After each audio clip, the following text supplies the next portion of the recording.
पहिल्यांदाच शास्त्रज्ञांना सूर्याच्या दक्षिण ध्रुवाचे स्पष्ट छायाचित्रे मिळाली. युरोपियन स्पेस एजन्सीच्या सोलर ऑर्बिटर अंतराळ यानाने सूर्याच्या दक्षिण ध्रुवाचे पहिले व्हिडिओ आणि इमेज पृथ्वीवर नुकत्याच पाठवल्या आहेत.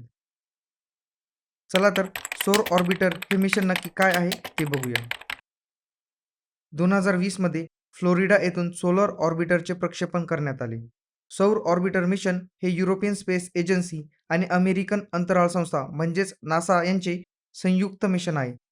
2025 मध्ये नुकतेच युरोपियन स्पेस एजन्सीने सौर ऑर्बिटरवरील 3 उपकरणांनी घेतलेल्या सूर्याच्या दक्षिण ध्रुवाच्या प्रतिमा म्हणजेच फोटोज प्रसिद्ध केल्या. पहिल्यांदाच सौर ऑर्बिटर मोहिमेद्वारे सूर्याच्या उत्तर आणि दक्षिण ध्रुवांचे स्पष्ट फोटो काढण्यात शास्त्रज्ञांना यश आले. या फोटोंमध्ये सूर्याचा दक्षिण ध्रुव सुमारे 4 कोटी मैल म्हणजेच सुमारे 6,50,00,000 किलोमीटर अंतरावरून दिसतो. टॉपिकच्या पूर्ण माहितीसाठी या लिंकवरती क्लिक करा आणि TCS9 या आपल्या चॅनलला सबस्क्राईब करा.